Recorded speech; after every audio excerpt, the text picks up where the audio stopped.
In Washington, welcome to the Politics Hour starring Tom Sherwood. Well, he's not here today. He's on vacation. But we've got something better. Bridget Bowman is our guest analyst today. She's a staff reporter with Roll Call.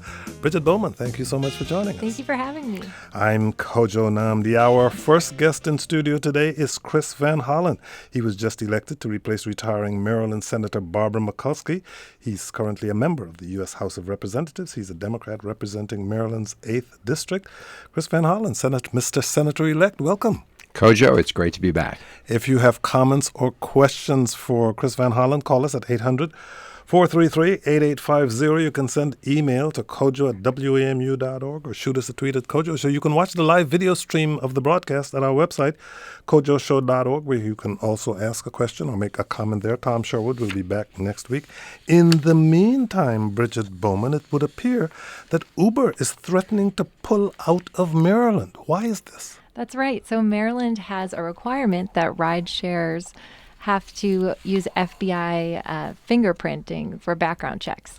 Yes. Uber does not want to do that. They do have their own background check system that involves reviewing court records. They say their own system is more effective. It's also faster, which benefits them. They say they have a superior system yes. of doing background checks. And Mr. Senator-elect, are you ready for Uber to pull out of Maryland after it's been there for several years? I certainly hope they will not pull out of Maryland. I'm sure the state legislature will be looking at the Maryland law. Obviously, it's important that passengers be safe and secure, and we want to make sure that Uber has adequate security systems in place. But I hope this can be resolved. Well, Uber says that it has already pulled out of several other jurisdictions, like where, Bridget? That's right. They've pulled out of a county in Texas and a county in Florida. So Uber is saying they're not bluffing. They could actually pull out of the state of Maryland.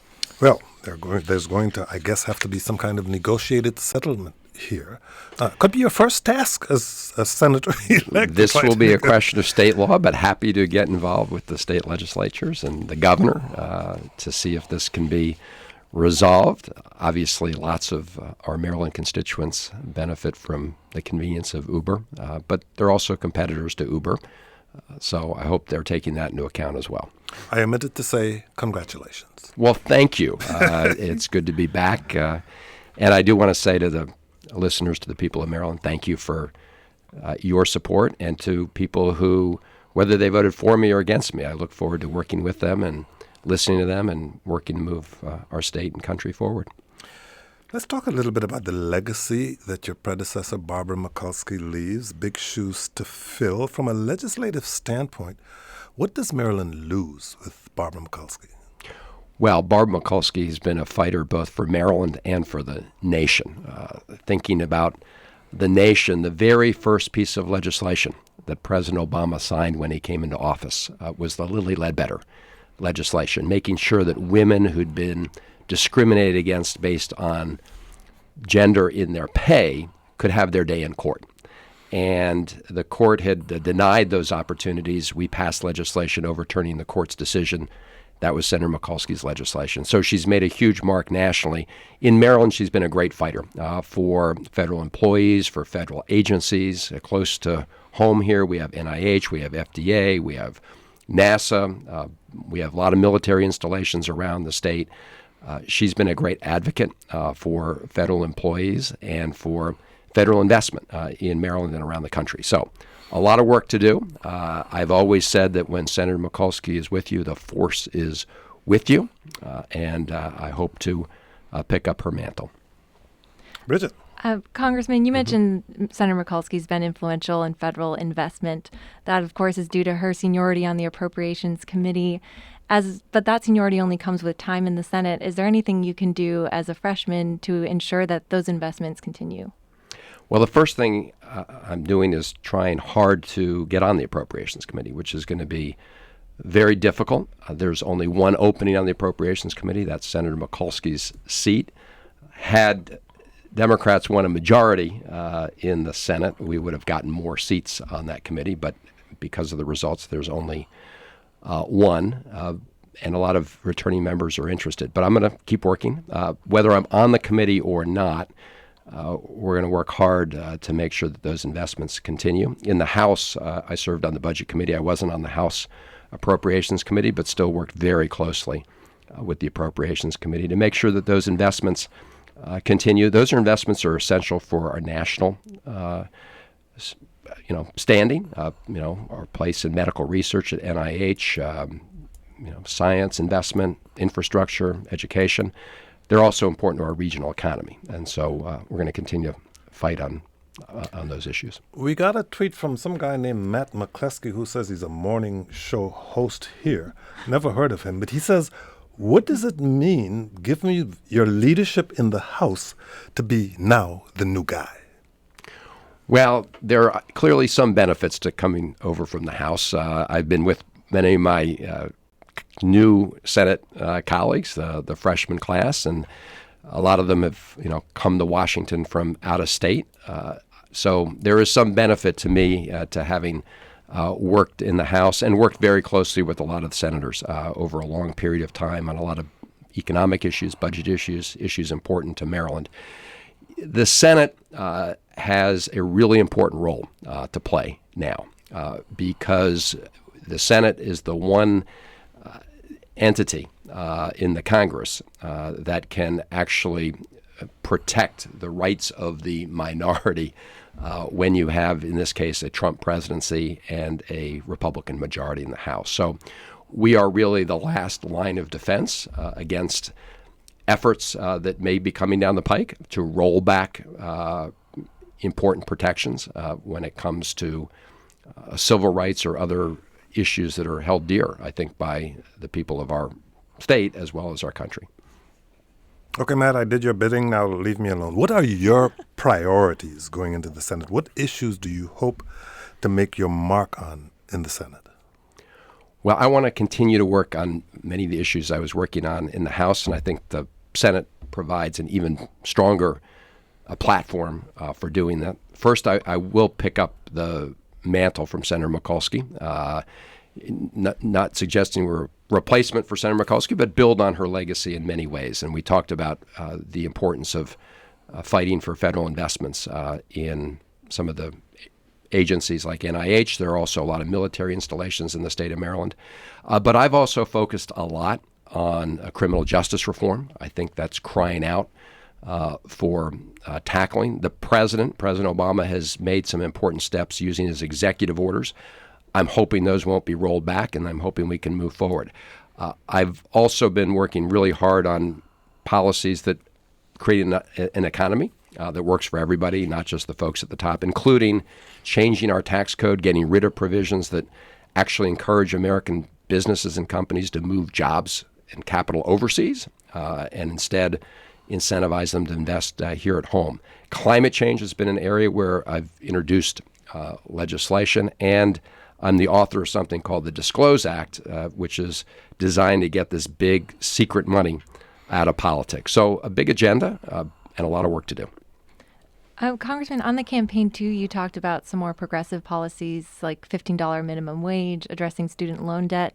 Given that Republicans control Congress and the White House right now, what happens to those initiatives that you talked about on the campaign trail?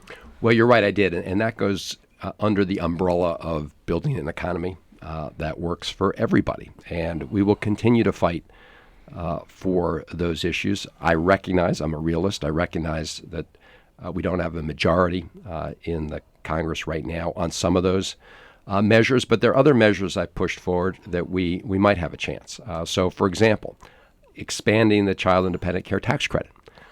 Right now, that tax credit is very limited. Very few families can benefit from it.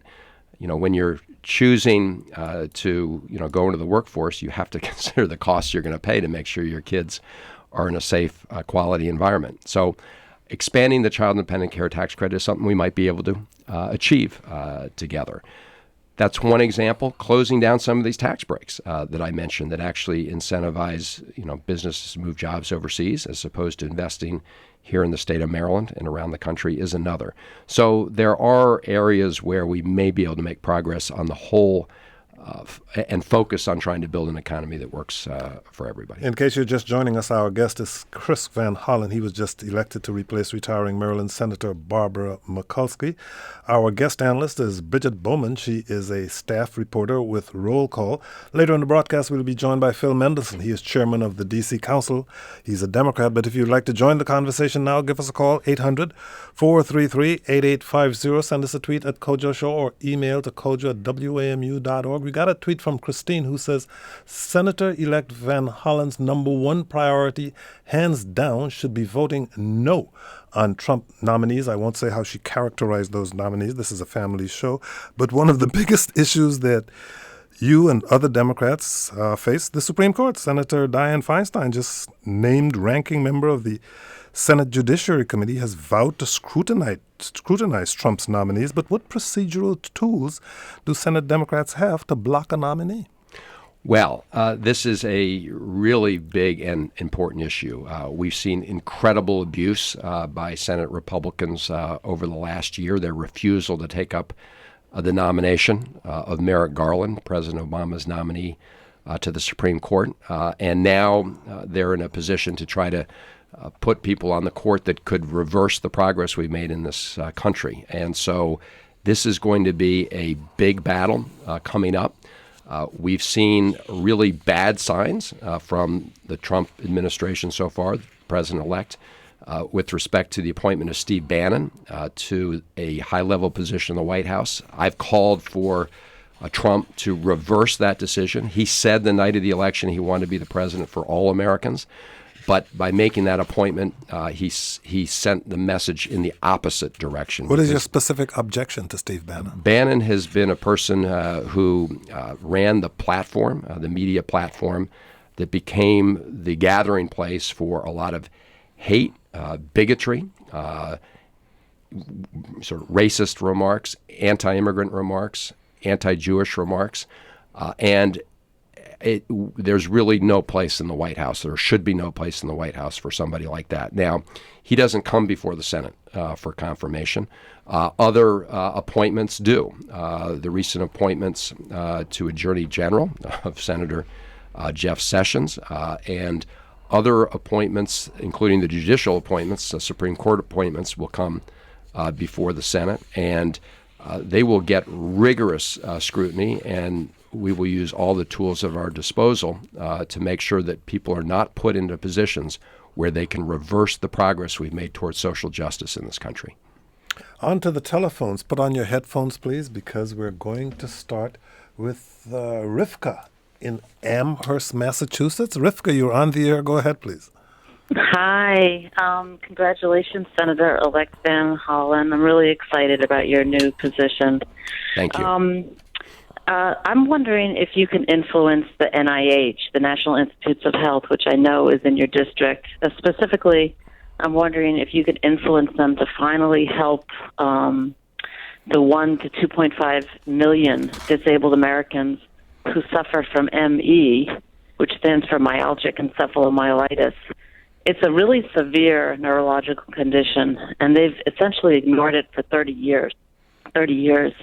And I myself have been personally sick with ME for 27 years, and I've spent much of that homebound and bedridden, just too weak to function and too weak to advocate for myself. So my family, which lives in Tacoma Park, has been advocating for me, and they've been in touch with your office. And I'm wondering, in your Senate position, if you'll be able to influence the NIH to help this group of disabled Americans. Rivka, I'm going to ask you to hold for a second before Senator-elect Van Hollen answers that question, because Catherine in Woodbine, Maryland, has a question along similar lines, and the Senator-elect will now see what he's in for. Catherine in Woodbine, you're on the air. Go ahead, please. Hi, Senator. Congratulations. I voted for you. And I met with your health writer, Ziki, in September about the Atticus Act. I'm currently working on Maryland legislation with Gail Bates, Barbara Robinson, Delegate Ciliberti Millet, to help the 1 in 4 children, like my children, who struggle with visual processing disorders. We just discovered a year ago that my son had double vision from a lazy eye, and we had no idea. And 68% of special ed kids have this disability. Many are misdiagnosed or undiagnosed, and it is treatable. And so we're working on passing the legislation, but this is happening all over the state, and because 6 school districts were found out of compliance in Maryland, and all over the country. Okay. And so I was wondering if you'd be willing to do a federal bill for this, since it's a huge, massive issue. Chris Van Hollen. Well, thank you to both of the callers. These are the kind of issues that I've had the privilege of working with many Marylanders on in the past, and look forward to working with the callers regardless of what state you're from.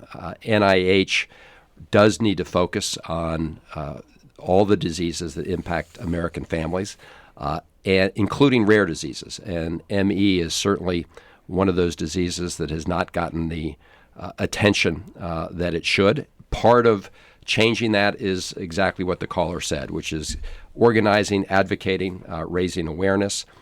The same is true with respect to the Atticus Act. I'm happy to follow up with the caller, and I'm sure Zicki in our office has been fully briefed on that, and we'll look forward to working together. Let me just say that one of the things we're trying to do in the final weeks of this legislative session before the new year is to pass something called the Cures Act, which would, among other things, significantly boost funding for NIH. We're looking at about a $2 billion increase on top of the existing levels of funding. That would provide additional resources. NIH, in my view, has been totally underfunded. If you look at the funding levels compared to where they were in the early 2000s, it has not kept up with inflation, with the cost of living. So we need to catch up with respect to funding, and then make sure NIH has a steady source of funding. And then within that overall amount of funding, we need to make sure they address all the needs of the American people. Catherine, Rivka, thank you both for your call. All right. And Congressman, there's also have been a lot of talk on the Hill about you becoming chairman of the Democratic Senatorial Campaign Committee. This is the committee that basically runs the races for all of the senators that are up for re-election. You chaired the House version. Can you talk about that? Is that something that you're interested in? Well, my major interest and focus since the election, in addition to going through the Senate orientation process, has been to try to serve on a committee, to get a committee assignment that best serves the needs of the people of Maryland. So that has been my focus. It's also the case that it's going to be really important that Democrats in the Senate continue to have the ability going forward to at least block the worst proposals put forward by a Trump administration or Republicans in the House and the Senate. And that means preserving the ability to block that legislation, have at least 40 votes. Obviously, we have a lot of senators who are up in the next election, so it's going to be absolutely essential that those senators are protected so that the American people are protected from many of the proposals we've seen coming forward from both the Trump administration as well as House and Senate Republicans. So I'm going to do everything I can to support that effort in whatever form it takes. What about so-called sanctuary cities and federal dollars? Donald Trump has promised to withhold funds from any place that welcomes undocumented immigrants. In Maryland, sanctuary cities include Montgomery County, part of the district you currently represent. This is a question people are asking about a lot of what Donald Trump has said, but do you think it's a promise that he'll keep, or is it just kind of red meat rhetoric? Well, Donald Trump said a lot of very scary things on the campaign trail. Scary for the whole idea of America as a place, as a land of immigrants, people who come from all over the world to make it in America, people from different backgrounds, different religions.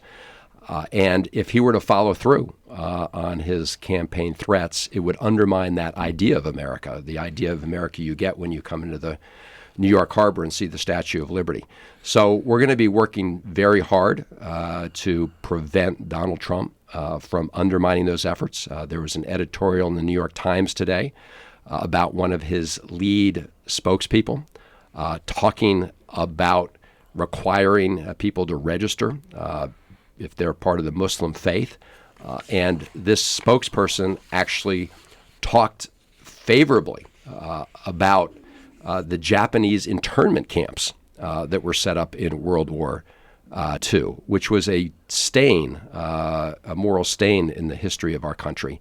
And so to hear a Trump representative referring to that in a positive way is incredibly troubling. So this goes back to the point I was making earlier, which is that Senate Democrats are the last line of defense between some of the very scary ideas that Donald Trump talked about on the campaign trail and turning them into reality.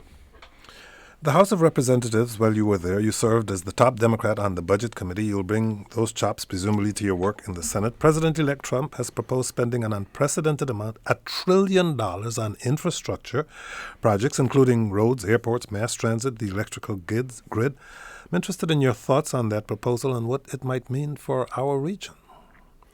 Well, Kojo, as I indicated, we will fight tooth and nail against Donald Trump's proposals to roll back progress on social justice. But we will also look for areas where we can find common ground. And this is the one that has received the most attention. Many of us, myself included, have been pushing for years now for a major investment in modernizing our national infrastructure. We get a grade of about a D plus from the American Society of Civil Engineers about the state of American infrastructure, roads, bridges, highways. I take a more expansive view to also include things like broadband, water and sewer systems, and our clean energy platforms. So we have lots of room to get into the 21st century and modernize our infrastructure, which is essential if we're going to compete globally going forward. And it also provides the opportunity to put Americans to work in really good paying jobs, meeting this essential need. So this is an area where we may be able to find common ground. To date, it has been primarily congressional Republicans who don't want to pay the bill that would be necessary to take on this kind of major infrastructure investment program. That was my next question. Where is Congress going to find the money? Well, there are a number of sources for the funding. I've put forward proposals to end some of these outrageous tax breaks that actually reward American corporations for moving jobs and capital overseas, and to use that savings to invest in jobs here at home in modernizing our infrastructure. President Obama suggested an increased fee on per barrel of oil in the United States, which is more similar to the way we currently fund infrastructure. So there are lots of proposals out there to meet the funding requirements. Unfortunately, all of them have been shot down to date by congressional Republicans. So this may be an area where we can find some common ground with an incoming Trump administration, and we're going to pursue that opportunity. Bridget Bowman. Going along the same lines of infrastructure, Metro, as you know, right now is in the middle of SafeTrack and looking post SafeTrack what the hours will be. Will late night hours need to be cut? There seems to be an emerging consensus among Maryland and Virginia members of the Metro board that late night hours should be cut. The District of Columbia representatives disagree. What's your view on that? Well, first, let me just say, with respect to infrastructure needs in this area, WMATA Metro is one of them. We also have incredible congestion on I-270, and we need more federal and state funds to address that. We've got a Purple Line proposal, which has gotten the go-ahead from the federal government, almost $1 billion of federal investment. There are issues with respect to the right-of-way and preserving the hiker-biker trail, which are really important to be addressed, but those are other ones. With respect to Metro, and I just spoke yesterday, actually, to the new, not so new anymore, general manager of Metro, Paul Wiedefeld, about a whole set of issues. And they are looking for ways to try to trim the budget with respect to hours and things like that, and those are tough decisions. And I'm going to have to look at all the trade-offs before making a decision as to what I would think would be the best way forward. What I do know is two things. We've got to preserve the current federal investment in Metro, $150 million a year. Republicans in the House have tried to cut that back year after year. We've been able to preserve it. We want to preserve it going forward. I would say that our system is the only system in the country that benefits from that particular sort of unique funding, and that's because we are the nation's metro. Second, I think people recognize that going forward, we're going to need to find a consistent, reliable source of funding from the regional governments, D.C., Maryland, and Virginia, to support a metro. Right now, it's more of an ad hoc funding system, a lot of uncertainty, but we need a dedicated source of funding, and that is going to be a major challenge for our region going forward. Well, there's another demographic that's interested in you. I'll have Sarah in Boonesboro, Maryland, talk about that demographic. Sarah, you're on the air. Go ahead, please. Thank you. So my son and his entire third grade class finished their letters this morning to Congressman Van Hollen, and they are concerned about the plight of the environment, especially the bees. And I'll take my answer off air. Thank you. You're speaking to the third graders of America. Please watch your language. Well, first of all, I'm looking forward to receiving the letters from the third graders and protecting our environment, everything from addressing climate change. And there's still a lot of climate deniers out there, including our incoming president. So we've got a lot of work to do on that front. We've got to protect our beautiful Chesapeake Bay. I currently serve as the co-chair of the Chesapeake Bay Caucus. And we've got to make sure that we address the issue of a healthy bee population, as these third graders are talking about, because making sure we have pollinators is obviously very important to our ecosystem. And the U.S. Department of Agriculture has actually invested a fair amount of resources in addressing this issue, and I look forward to working with both the third graders as well as the beekeepers around the state. This has been a big issue in our state and is important at the state, local, and national level. And it's not just Maryland. It's also, of course, other states like California and other states around the country where we need to preserve the health of the bee population. Here now is Saram in Chevy Chase, Maryland. Saram, you're on the air. Go ahead, please. Thank you, Kojo. Congratulations, Congressman Van Hollen. Thank you. On your election, and we wish you well. I wanted to ask a question about foreign relations. Given your personal exposure to many countries abroad, do you expect to play any part in the Foreign Relations Committee? I asked because of the comments made by Mr. Trump, President-elect Trump, about Korea and Japan getting nuclear weapons, about Syria, and about Russia, and then etc., and also about trade policy, international trade policy with tariffs. Well, first of all, thank you for your support in the election, and thank you for this important question on foreign policy issues. And for some of the listeners who may not be aware, I do have a foreign policy background. Before I ever thought of running for elected office, I was very involved in foreign policy issues, especially as it relates to nuclear arms control and what was then the Cold War between the United States and the Soviet Union. I'm glad that's behind us, but we, of course, have many big challenges ahead. So whether I serve on the Foreign Relations Committee or not, I will remain engaged in these issues. And you identified a real fear, which is the comments that were made by the candidate, Trump, that suggested that it would be okay if we saw more countries get nuclear weapons and sort of open the doors to more nuclear proliferation, because probably the largest security threat that we face over the longer term is the whole issue of nuclear material getting into the hands of terrorists and people who want to do us harm. And the more nuclear material that's produced, the larger the risk that will happen. We also have the other major challenges you mentioned around the world, and I hope to be a positive voice in looking for constructive solutions to those challenges. And I'm afraid we're just about out of time. Chris Van Hollen was just elected to replace retiring Maryland Senator Barbara Mikulski. He's currently a member of the U.S. House of Representatives. He's a Democrat representing Maryland's 8th District.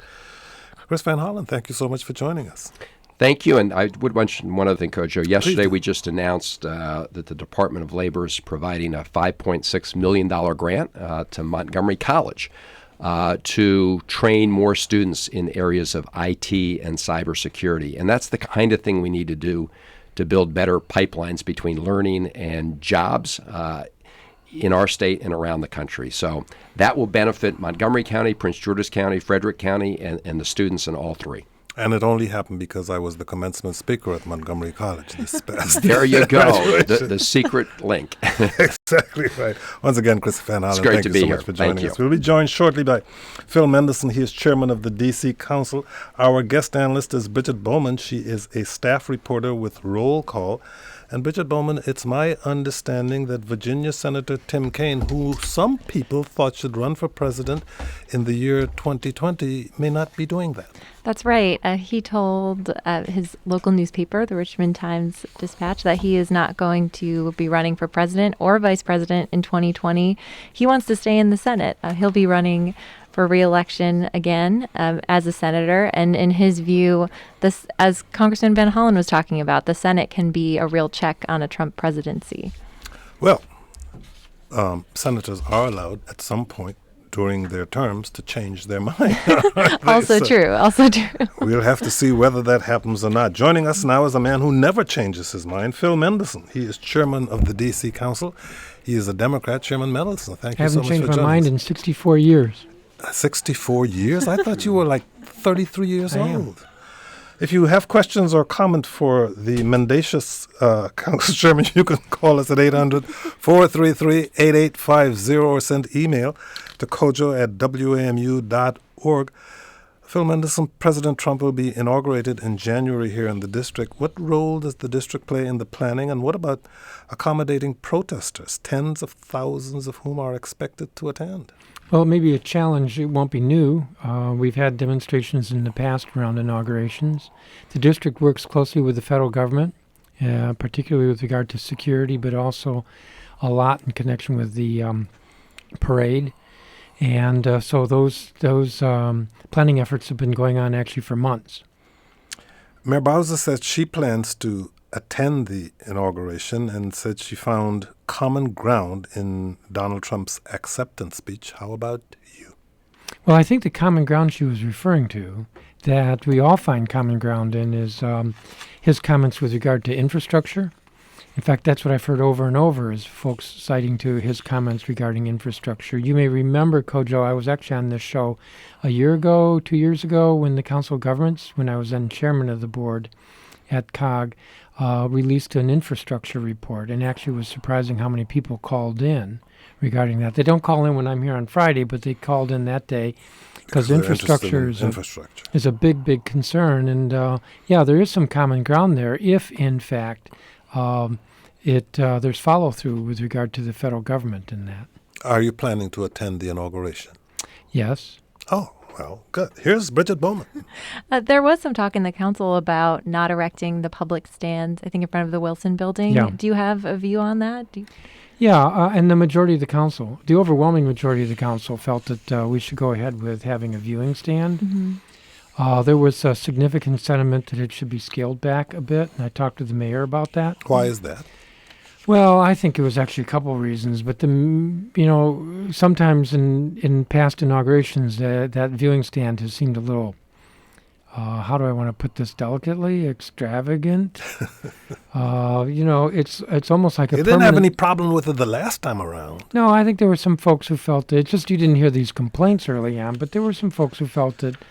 With the flat screen TVs and the heating and the lighting and so forth. Now, as I said, I talked to the mayor about it, and she points out that there's going to have to be electricity in there. I think it's for the lighting, and because there has to be some lighting in there because there's a roof over it. And but still, there was a majority of the members who felt that there should be effort to not make it too extravagant. But the initial question was, should we do this at all? And the overwhelming majority of council members felt, yes, we should. After all, the president-elect has been elected. Correct. And not to do it at all might suggest that somehow or the other that you were simply opposed to his coming to town at all. I understand what you're saying. There are folks who feel very strongly about the election. Of course, that's true with any election. And put that aside. The fact is that there's a process here. Just as folks were shocked in October when the president-elect then candidate, Trump, suggested, rather wouldn't say whether he would honor the results or abide by the results. You remember there was that whole flap there? Yes, one does. Well, this is part of the process, too, and that is that after we elect a president, there's a swearing in, and then there's a parade, and there's a celebration of the orderly transition of government, and that is fundamentally what's going on here, and we should remember that. We would not have it otherwise. Folks may want a different winner, but they would not change the democratic process that is fundamental to our country. Bridget Bowman, do you have any questions for Phil Mendelson? Yes. Or should we just let him go now? Go ahead. No, let me keep talking, because that's what we like to do. We just like to keep talking. Well, I'm curious if you're concerned about Congress exercising more influence over the district with Republicans controlling both chambers, and now you don't have kind of that backstop of a Democrat in the White House, and what's being done to maybe reach out more to Republicans on the Hill about that? I think there will be more done to reach out. Am I concerned? Actually, my greatest concern is that we're going through a period right now of a lot of speculation. And out of that speculation can come some headlines, and I don't know that that's in anybody's best interest. It's really hard to say what it's going to be like. It's true that the reality is different. There isn't a divided government that can protect the district as easily as in the past, but that doesn't necessarily mean that we're going to see this radical Republican majority. This is going to roll over the district. We know that there are disagreements on issues. There have been in the past. Sometimes district disagreements play out because the folks who are when I say agitating the pot, know that they won't win, and so they're scoring some points with the rhetoric. If they're in a position now where maybe they could win, maybe they won't be as strident. Who knows? It's all speculative. Our guest is Phil Mendelson. He is chairman of the D.C. Council. If you have questions or comments for him, you can call us at 800-433-8850. Watch the live video stream at our website, kojoshow.org. Send us a tweet at kojoshow or email to kojo@wamu.org.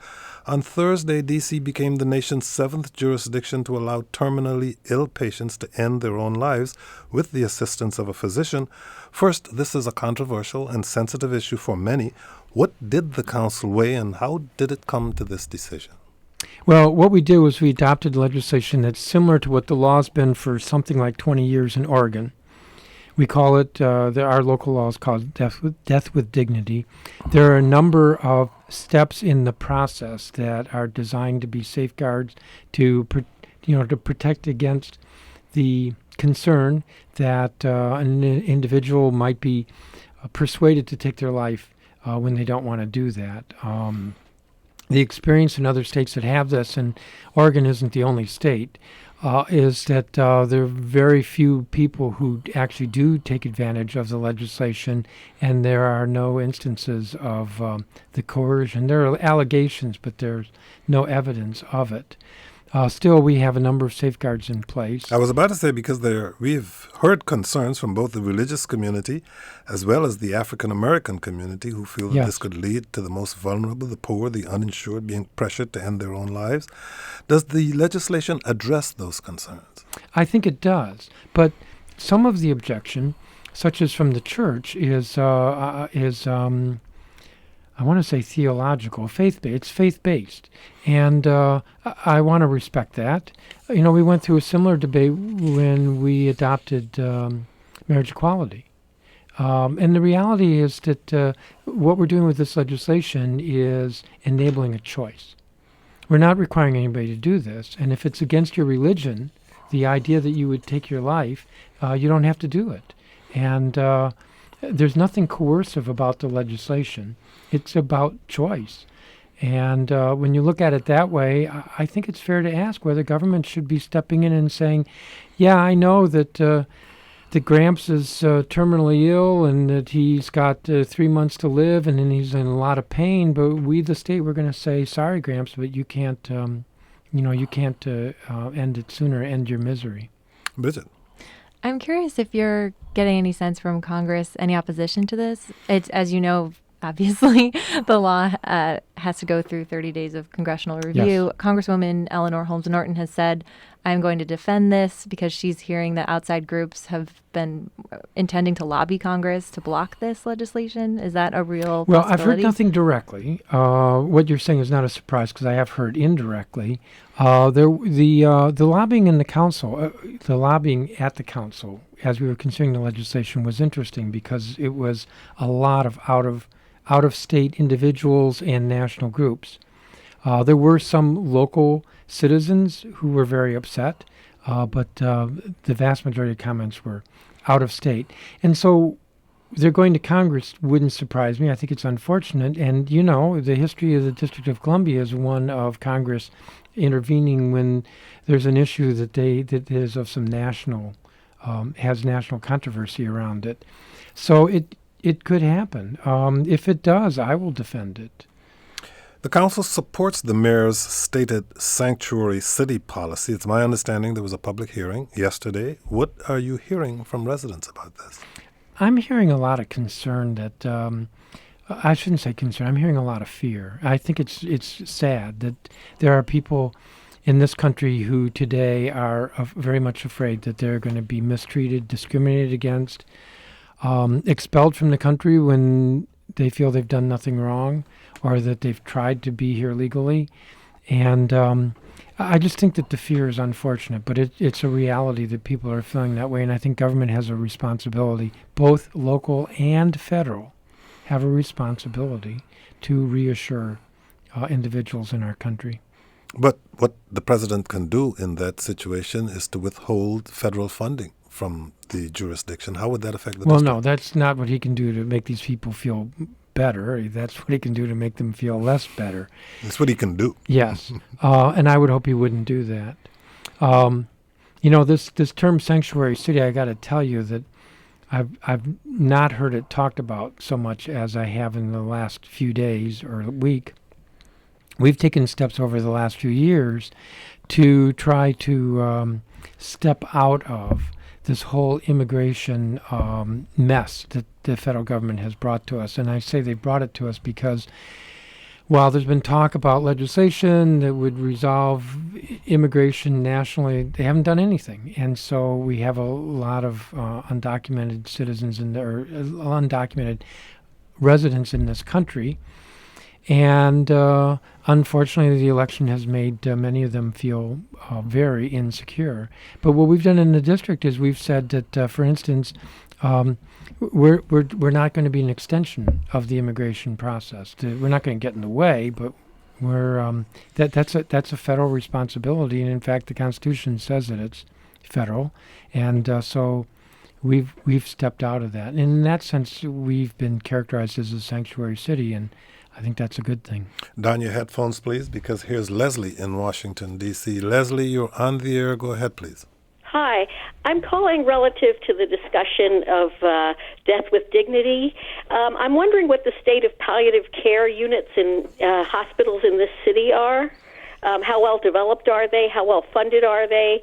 And how much access do people of modest means have to them?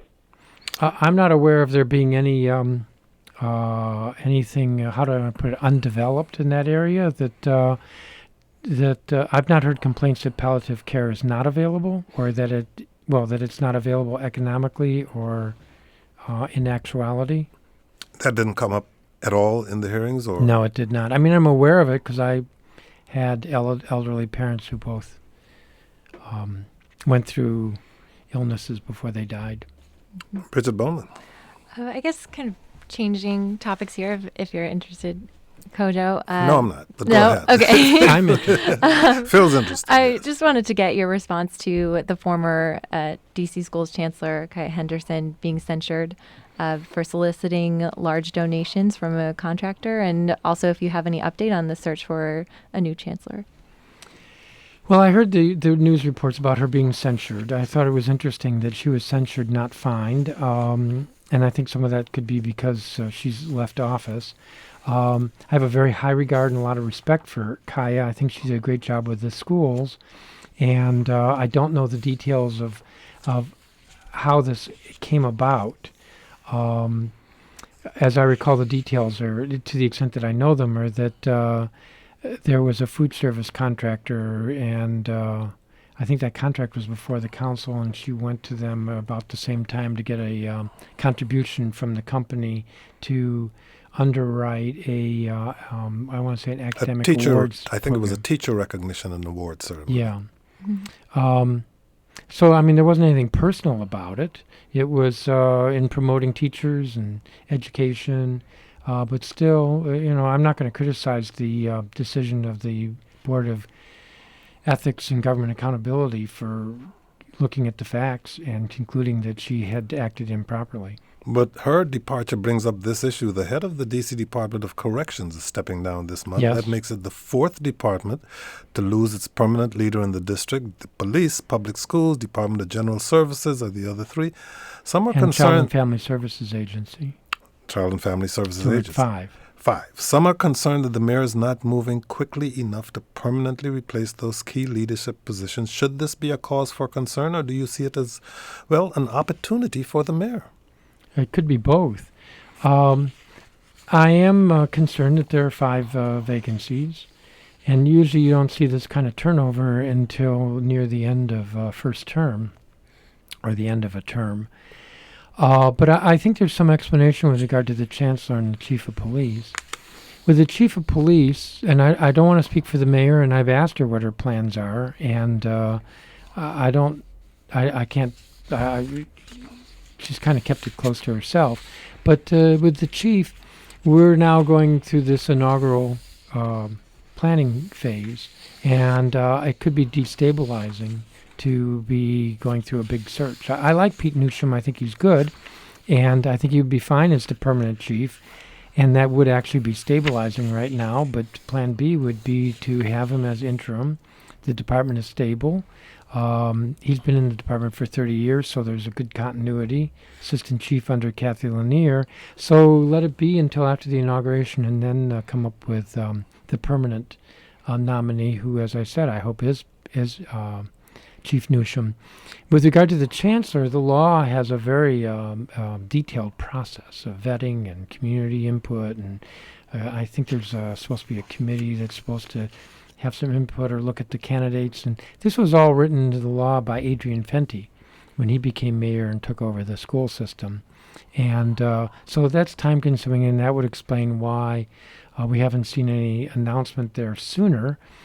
And in any event, we're in the middle of a school year, so I think it makes good sense to have John Davis running the schools. He's good. He's been around a while, so there's continuity, stability. I'm not seeing any problems in the schools. In fact, I think he should be considered to be the permanent chancellor. How often do you meet with the mayor, and how would you characterize your relationship now? I try to meet with the mayor once a week, at least once a week. And, some from time to time she and I disagree on issues, but I think it's important that we collaborate as much as we can. And every week I ask her, what issues she has with the council, what bills are coming up, but of the bills that are coming up at our next meeting, are there any bills that she wants to talk to me about? That's topic A or B. Have you talked with her recently about the paid family leave bill? Interestingly, she's not asked me about it the last 2 meetings, but so I think the last time I talked with her about it was the end of October. Go ahead, please. Paid family leave is Yes. something that Donald Trump has, particularly Ivanka Trump, has kind of championed. Do you see that as something that could be kind of a convergence with the administration on that issue? Interesting question. I'm aware of the fact that Donald Trump has indicated support for something like what we're considering. But this is a local legislation, so I'm not quite sure how the federal government could help us on it, if that's what your question is. I guess I was curious if that, just with all the speculation of what a Trump presidency means for D.C., if that's some area of agreement where... Or it might be that it's, I don't know that I see that there's going to be difficulty with that legislation in terms of the federal government. So there just isn't a role. I guess I would say no. Here's Meg on Capitol Hill. Meg, you're on the air. We only have about a minute left. Go ahead, please. Okay. Well, I'm Meg McGuire. Hi, Phil. How you doing? I wanted to ask you about the digital billboard tsunami that is hitting D.C. in spite of our good billboard law. I know you know about the Nat Stadium proposal. It's been broadened now to include a much larger area. And what do you think? You have a minute to respond. Okay, well, I think the bill just got reported out of the subcommittee yesterday, so I've not been briefed on all the details. As you know, the legislation was introduced or co-introduced by almost all of the council members. Myself and I believe 2 others did not sign on to the bill. This is about expanding these electronic billboard signs that we see around the Verizon Center to Nats Park, and as Meg said, a larger area. There's always been controversy about whether we should have billboards or these kinds of digital electronic signs. A majority of the council members clearly support the legislation, so I expect that something will be going through the council. I will be looking at what came out of the subcommittee more closely, because I think that an argument can be made around the National Stadium that would be distinct to the stadium and would not affect the rest of the city. And we'll see how this plays out. Phil Mendelson, he is chairman of the D.C. Council. He is a Democrat. Chairman Mendelson, thank you so much for joining us. Thank you. Thank you, each of you. Thank you. Bridget Bowman is our guest analyst today. She's a staff reporter with Roll Call. Will you come back next week? Yes, that'd be great. Sherwood Thank you. will be here, but you're so much better than he is. Thank you so much. I won't tell him for that you joining us.